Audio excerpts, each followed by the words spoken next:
tout le monde, je me présente Fou de Télécomics. Bluetooth. De Télécomics et de bien d'autres choses aussi. Donc on va vous faire une petite présentation excusez-moi, on va vous faire une petite présentation du mouvement, enfin du groupe Télécomics, qui est suédois, allemand, un peu français maintenant, un peu partout. On va commencer par le Principalement début. européen quand même, Télécomics, hein, enfin voilà. Ouais, je vais commencer par le début. En fait, j'ai connu Télécomics avec et grâce à Olivier, sur une traduction qu'on avait faite à l'époque pour Mogis. Je ne sais pas si ça vous parle. C'est une association, enfin plus un collectif d'ailleurs, de personnes qui sont victimes de réseaux pédophiles et qui ont donc fait une pétition pour d'ailleurs pour l'Europe. C'était en plein ACTA, c'était contre la censure du net en règle générale. Donc voilà, oui. En fait, contre le filtrage. Contre le filtrage, parce qu'ils trouvaient inadmissible donc, que l'excuse sur la pédopornographie soit utilisée pour la censure. Donc eux étaient très bien placés pour en parler. Juste pour recadrer, le concept du blocage de sites, ça veut dire qu'on ferme les yeux et qu'on ne résout pas les problèmes. Donc on bloque les sites depuis un endroit du réseau, mais le site évidemment reste accessible à d'autres endroits du réseau, donc en gros ça ne résout pas les problèmes. Et Mogis avait pour message de dire que c'est simple, on ne ferme pas les yeux, on va attraper les mecs et puis on va tuer leur serveur, quoi.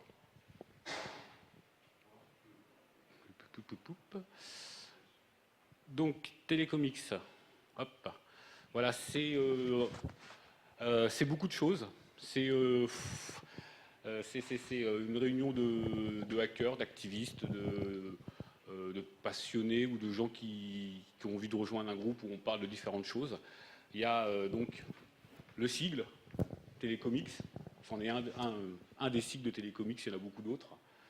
Qu'est-ce qu'il y a? Alors en projet concrètement, il y a le wiki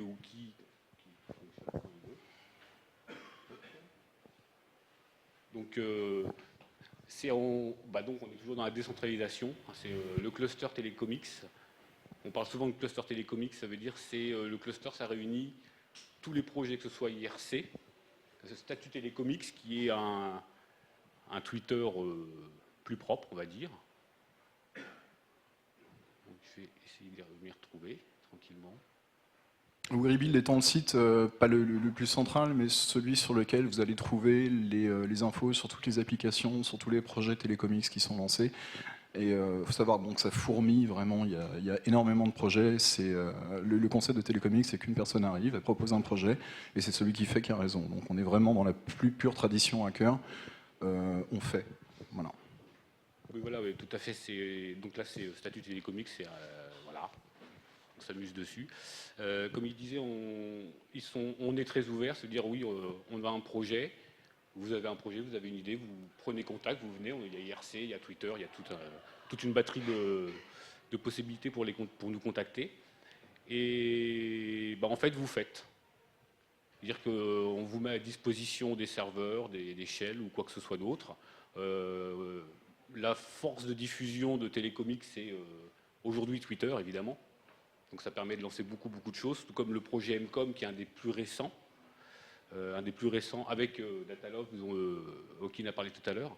L'un des derniers, c'est donc MCOM, qui est... hop. Donc voilà, ils se sont amusés à utiliser Skype. Bon, maintenant, c'est un peu moins drôle. En fait, c'est un PABX où... C'est open source maintenant, Skype, il paraît, non ? Il me semble. Donc oui, ça, je ne sais pas ce qu'ils vont faire. Je pense qu'ils vont changer. Donc ça, c'est un des derniers projets qui est assez intéressant et assez gros. Ça veut dire qu'ils se sont servis de Skype donc, pour faire un PABX. Donc il y a un compte MCOM. Les gens leur ajoutent en contact sous Skype. Ils laissent un message dessus. Le message est automatiquement tweeté. Donc ça fait que les gens qui sont abonnés, hop, ils se connectent donc. C'est tweeté, il y a une URL. Ça va sur un serveur, et donc le message qui est laissé est écoutable par tout le monde. Voilà, donc ils l'ont mis en place pour la Tunisie. Entre autres, pour toute la révolution, non, c'était en Égypte. C'était en Égypte, ça a commencé, c'était mis en place en Égypte. En Syrie, je crois que ça fonctionne pas trop mal en ce moment. Il y a beaucoup de messages qui passent par là. Donc voilà, ça c'est un des projets que je trouve qui est très très bien, qui est très intéressant. Donc vous avez tout, vous avez l'adresse Skype à rajouter. Donc ça sert pour rigoler, pour le fun, et aussi à des choses très, très, très intéressantes et très concrètes. Alors pour vous resituer, Télécomics, c'est l'un des groupuscules crypto-anarchistes qui ont expliqué au gouvernement égyptien que non, on ne coupait pas Internet. Il y a eu un projet super intéressant qui s'est monté en l'espace d'une nuit, qui a été de regrouper, c'est une idée en fait qui avait déjà germé à peu près un an auparavant quand il y avait eu le tremblement de terre au Chili, qui a regroupé des radios amateurs pour essayer de rétablir de l'IP via les ondes radio. Donc ça a été très très compliqué parce que ça nécessite l'utilisation de protocoles un petit peu exotiques qui ne sont pas forcément super bien documentés. Mais je crois que ça a mis quelque chose comme 36 heures avant de pouvoir commencer à envoyer un ping par onde radio sur l'Égypte, alors que le pays était coupé du net. Concrètement, ce qui s'est passé, c'est que le gouvernement égyptien a demandé aux fournisseurs d'accès de supprimer les routes BGP. Donc le pays s'est retrouvé très très vite isolé. Quand on tapait google.com, ça ne marchait plus. Le challenge, ça a été donc de rétablir une connectivité, quelle qu'elle soit, de manière à ce que des manifestants, des Égyptiens, puissent envoyer des vidéos, puissent envoyer le minimum nécessaire d'informations. En plus de ça, il y a eu l'initiative de la Quadrature du Net, qui a également été suivie par Télécomics, qui a été d'ouvrir des lignes RTC, de manière à permettre aux Égyptiens, pareil, de se connecter à un numéro à l'étranger, gratuitement, et de pouvoir continuer à envoyer de l'information, à diffuser de l'information pour informer le reste du monde de ce qui s'y passait. Oui, pas mieux. Pas mieux, pas mieux. D'ailleurs, concrètement, qu'est-ce qu'il y avait eu sur... Donc ça, c'est un autre projet de Télécomics. Explique-le, celui-là, il est quand même rigolo. Alors celui-ci, oui, c'est notre amie Barbara. Donc c'est le tout début de toute première opération, je ne sais plus ce que c'était exactement. C'était pour Wikileaks. C'était pour Wikileaks. Donc, Streisand Me, l'idée, c'est l'effet Streisand. Je ne sais pas si ça parle aux gens. Non. Oui. En fait, explique-le quand même. C'est Barbara Streisand qui avait voulu à l'époque interdire une photo d'elle dans la presse. Et donc, l'effet a été inverse et catastrophique pour elle, parce que la presse en est saisie et l'a diffusée partout. Donc, on a pris le même concept. Donc, on va notre amie Barbara qui joue avec la Tunisie, le Wikileaks, on aurait pu rajouter les tout derniers. Donc l'idée, c'est une plateforme où on réplique tout ce qui est censuré au maximum, comme on peut, parce que c'est bénévole, c'est une infrastructure qui est faite un peu au mois, comme on peut. C'est traduit dans beaucoup de langues. Chacun peut amener un bout de ressources pour diffuser de l'information. Donc on est vraiment sur un modèle... Il y a des récurrentes en fait chez Télécomics. La décentralisation en est une. Oui, voilà. Ouais. La résilience et la décentralisation. Donc l'idée c'est de faire connaître au maximum le projet pour que les gens puissent venir nous voir. Que ça ne devienne pas un réflexe, mais savoir que... parce qu'on ne peut pas être partout dans le monde à monitorer qu'est-ce qui va être censuré ou pas. Voilà, ça, on ne peut pas, c'est pas faisable. On compte vraiment sur la participation, que les gens ils disent, bon, bah voilà, tel endroit, il y a ceci qui est censuré, il y a le blog de Geox, Sony, il y a plein de choses comme ça. Là où c'est vrai qu'on avait fait très très fort avec Wikileaks, Égypte aussi, on avait reçu pas mal de docs, par exemple, ceci, qui avait été assez vite retiré de Facebook, il me semble. C'est dû rester 1 heure en gros. Facebook a gentiment collaboré avec les autorités égyptiennes pour censurer des documents qui avaient été exfiltrés par des Égyptiens. Donc voilà l'idée. Alors en même temps, j'en profite pour lancer un petit appel, parce que clairement, quand c'est sorti, on a vu beaucoup de monde venir sur le salon qu'on a créé sur Télécomics. Ah, Streisand Me, c'est super, on y va. Tout le monde était enjoué. 2 jours après, il n'y avait plus personne, concrètement. Donc j'en profite pour lancer un appel. Aux développeurs, n'importe qui ont des idées intéressantes, originales. Si vous avez des bouts de serveurs également. Voilà, pour trouver quelque chose, un système de réplication. Voilà. Alors là, il y a du RSS, il y a du P2P, il y a tout ce qui est possible de faire. Sur la réplication, on va reparler. Il y a Benjamin Bayard qui va en causer cet après-midi, donc ce sera peut-être l'occasion pour toi. Voilà, donc on cherche des bonnes mains là-dessus. Donc vous êtes bienvenus pour donner un petit coup de main. Voilà.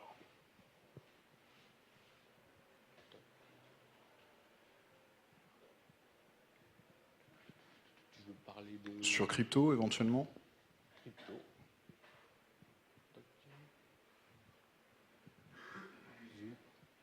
Donc ça, c'est le wiki Crypto-Anarchie. Donc c'est une base, en fait, c'est des ressources de tout ce qui est pour crypter ces communications. Donc qui a alimenté, pas énormément d'ailleurs, c'est un peu dommage. D'ailleurs, je compte y rajouter YubiKey très rapidement. Donc voilà, bon, il y a tout, il y a toute une... L'idée, c'est vraiment d'offrir une base de connaissances pour des dissidents, pour des journalistes, de leur offrir une base de connaissances sur les outils, sur les méthodes. Donc, je pense que je ne vous parle pas chinois si je vous dis que la sécurité, c'est pas juste un produit, c'est un ensemble de processus auxquels il faut se tenir. Donc, il y a les outils, mais il y a également des conseils sur la manière de bien les utiliser et de sécuriser un petit peu tous ces process. Il y a aussi forcément un petit peu de pub pour le serveur IRC Télécomics. Donc le salon officiel, quand on arrive sur le serveur, c'est Télécom Paquet Tête, c'est pas Télécomics, tout le monde se trompe. C'est anglais. Voilà, il n'y a pas de... Il y a des opérateurs, mais ils ne sont pas là pour faire la police. C'est ouvert, il y a tout plein de salons, vous pouvez créer le vôtre. Il y a le salon Streisand, par projet, il y a des salons. Donc il y a aussi les salons actuels, donc en ce moment c'est Opsyria, donc pour les opérations Syrie. Voilà, c'est tout un pool de gens qui sont là pour créer, pour aider, pour diriger. Donc concrètement, comment ça marche? Vous avez un projet qui peut aider des dissidents, qui est un petit peu en accord quand même avec la philosophie qui est véhiculée par Télécomics, qui est très data-centric, très porté sur l'autre en fait, tout simplement sur l'extérieur. Bah, vous pouvez tout simplement venir faire un petit coucou sur le channel qui s'appelle Télécom Paquet Tête, avec des cas partout, hein, c'est des Suédois. Signaler l'existence du Chan, expliquer un petit peu votre projet, vous commencez à faire, vous allez voir très naturellement, il y a des gens qui vont venir se joindre au projet. Télécomics est là pour apporter non seulement des ressources, mais également des compétences techniques. Vous avez des gens comme Okin qui sont toujours prêts, évidemment, à filer un coup de papa quand il s'agit de lancer du code. Vous avez des personnes qui sont plus spécialisées en collecte d'informations. C'est un petit peu mon cas, c'est celui de Jean-Marc également. Si vous avez des compétences dans ces domaines-là, on cherche tout le temps. On cherche également tout le temps des traducteurs. Très important. Donc si vous parlez arabe en ce moment, ouais. enfin voilà, venez. Du serbe cyrillique aussi, on cherche. Ouais, exactement. Il y a aussi, oui, si vous avez aussi un projet, genre, parce qu'il y a le côté sérieux, entre guillemets, il y a aussi du fun. Hein, les concours de gâteaux en forme de datalove, etc., c'est du projet, et ça les éclate tout autant. Non, mais c'est le Sibéis qui gagne à chaque fois, ça, on n'a aucune chance. Si vous avez des petites questions, éventuellement. Vous êtes tous déjà là sur le channel IRC de Télécomics, c'est ça en fait?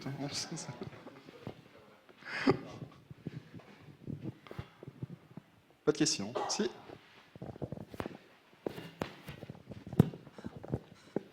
Il y a combien de projets hébergés par Streisand en ce moment? Enfin, depuis le début. En gros. Hein. Depuis le début... Il y a eu, en gros, il y a eu Wikileaks, il y a eu le Sandman Chain, il me semble. Oui, il y a eu, on va dire 5-6, pas plus. Voilà. En gros. Après,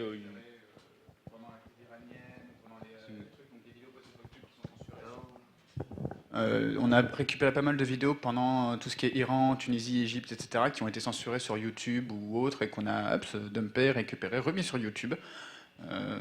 Ils veulent jouer au plus bête, ils peuvent pas gagner. On est trop nombreux, on a trop d'avance. Donc voilà. Et on est en train de travailler, on commence à avoir des demandes de la Grèce en ce moment, parce qu'il y a des sites qui sont censurés en Grèce, donc on monte des proxys, on monte ce genre de choses pour la Grèce. Donc si vous pouvez traduire en grec aussi, ça peut nous intéresser. je ne sais pas si on peut parler de fishbowl d'une façon globale. En gros, on a mis un système Okin, notamment, et tu me rappelles Jeunette donc lui, il est suédois, si je ne me trompe pas. Ils ont mis un système de... Comment on peut dire ça? D'aquarium. Il y a une bulle dans un coin quelque part sur Internet qui est cachée. qui permet, donc c'est un coffre-fort qui permet de mettre des données qu'on nous transmet, qu'on n'ouvre pas, on ne regarde pas, on ne sait pas faire d'ailleurs, qui est stocké dans un endroit, et qui est récupérable par la personne qui l'a mis. Voilà, ça c'est un projet qui a été fait pour quelque chose, qui manifestement ça ne fonctionnera pas, mais qui est fait donc, et qui peut être utilisé par qui viendra nous voir. En disant on a besoin on reçoit des datas, on veut que les données soient mises directement dans un endroit pour pas qu'elles soient, pour qu'elles restent vierges, on va dire, et qu'elles soient récupérables par soit des autorités judiciaires ou autres. C'est fait, c'est en place. Et il y a eu des demandes d'hébergement venant de Chine, par exemple? Non. Le projet n'est pas public encore, mais en fait, si vous voulez, dans le fonctionnement, c'est un petit peu comme le coffre-fort, le insurance file de Julian Assange. À part que là, il n'y en a pas qu'un, on peut mettre vraiment ce qu'on veut dedans. Donc si vous tombez sur un leak assez rigolo à un moment ou à un autre et que vous dites, bon, ces données, ça peut être de la bombe, mais c'est peut-être pas le moment, typiquement, Fishbowl peut servir à ça.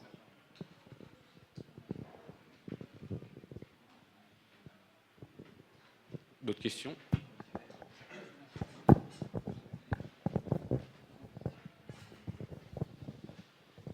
Merci. Vous avez un peu de feedback sur l'utilisation de l'arsenal crypto qui est mis à disposition de opposants, journalistes, etc. Au niveau journalisme, oh là là, oui, j'ai du feedback. C'est pas mauvais du tout, mais c'est même catastrophique. On a été invité par RSF à Genève pour parler justement de ça, où il y avait quelques reporters dans la salle. Et donc, c'est catastrophique à ce niveau-là. Catastrophique, non. Disons qu'ils commencent à prendre conscience que ouais, c'est bien de chiffrer les données, c'est quand même pas mal de pouvoir protéger ses sources. Maintenant, dans l'utilisation quotidienne, c'est pas encore ça. Concrètement, ils vont encore dans des pays à l'étranger avec leur Android, avec tous leurs contacts dessus non chiffrés. Voilà. Tout simplement. Concrètement, c'est ça. Donc oui, il y a encore beaucoup, mais ils s'y intéressent et ils sont très sensibles. Donc, Il faut savoir qu'évidemment, RSF en plus est un site web qui fait l'objet d'attention particulière de beaucoup d'États. Donc c'est assez compliqué si vous voulez, parce que RSF fonctionne également en clusters locaux, donc vous avez du RSF un petit peu dans tous les pays. Et évidemment, les autorités de chaque pays, qui sont un peu à la traque de dissidents, se disent que RSF, finalement, c'est quand même pas mal comme site à observer pour savoir qui sont les dissidents. Et, enfin, voilà. Donc oui, il y a encore du boulot, mais ils en prennent conscience. À mon avis, c'est quelque chose qui va leur prendre facile 2 ans. Ça ne va pas se faire du jour au lendemain, mais il y a du progrès, effectivement. Ils se posent des bonnes questions aujourd'hui.